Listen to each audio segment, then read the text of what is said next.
If someone in 2012, around March, was going to tell me to say, Gertrude, Jeremiah 29 verse 11 has just started unfolding, I think I was going to go after them forcefully like a leopard after gazelle and say, what do you mean? If they were going to tell me to say, Gertrude, you are going to be an author of 500 poems, I think I was going to say you are a liar. If that person had come to me and said, Gertrude, we know you are going to write books, I was going to say that's a far-fetched dream of a eagle being an eagle on an Amazon forest tree. But the ways of God are higher than ours. Because what I thought was a very bad idea, little did I know that it was God in progress to show his faithfulness and radiance in our trials and tribulation. Because in 2012, around March, around this season, I was not only a mother, a wife, or a woman in the marketplace. I was in my darkest moment. I was a carer, nursing a husband who was battling incurable cancer. A few weeks later, after he had passed on, I remember after coming back from burial, I sat beside a computer desk and my head between my hands. I screamed on top of my voice, what good can come out of widowhood? God, you say you have good plans? Which plans? Show me the plans now. Little did I know that indeed Jeremiah 29 verse 11 has just started unfolding. We go through trials of life, not because God wants to kill us, not because he is bad, but his faithfulness radiates more bright when we are going through tribulation. Not because he has caused the challenges, but because he uses what the enemy meant for evil, he turns it around for good. Today, as I am speaking to you, I know I am not a published author, but I've written close to 600 poems.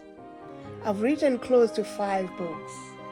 I've gone around the UK churches and communities to share a message of hope, nuggets, wisdom for changing times, which I obtained not from prestigious lecture theaters, but from the places, the womb of adversity.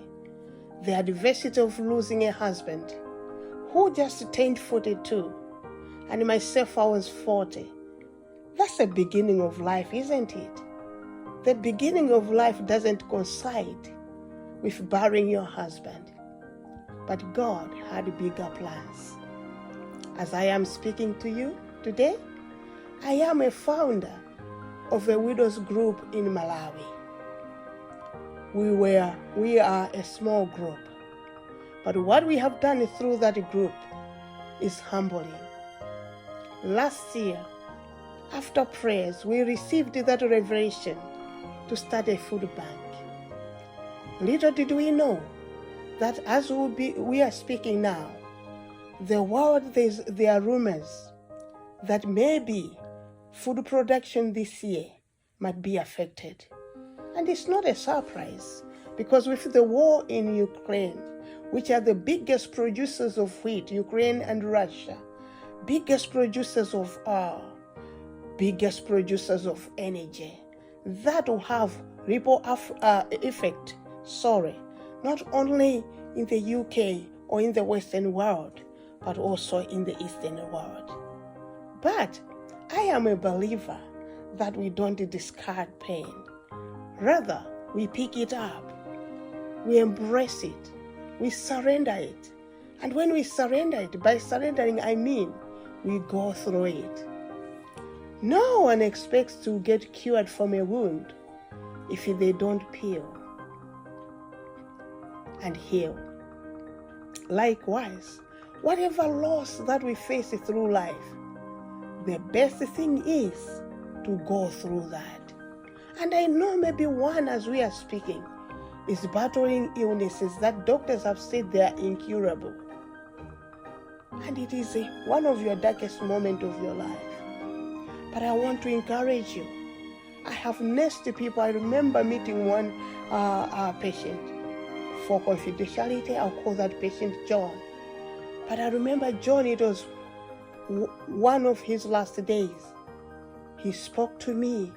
One of the messages that encouraged me. He told me, Gete, you are a good person. Don't allow anyone to pull you down. I have always remembered that. And that has become one brick of my life. If a person who is on a dying bed is still able to make an impact, what about you? Whatever has remained of you, whether it is a troubled marriage, children who have left home because they are engaged in drugs, maybe it's about your economy, even your job, maybe it's about your ministry, or maybe as we are speaking, just like our friends in Ukraine, you are in the subways, in the jungle, in unknown places. But one thing I want to encourage of you, do not lose hope. You need to breathe in hope, because it will keep you breathing, and it will keep you believing that help is on the way. It's better to be a believer of a good thing other than be a believer of a bad thing, because the very same energy that we use to believe for bad things is the very same one that we can use to believe for the good thing. So no matter what you are going through, do not lose up hope. Inhale hope, exhale fear. Thank you very much. You are with me, your host, Gertrude Gift Kazua. I tell stories through poems, stories that touch lives and change communities. Thank you.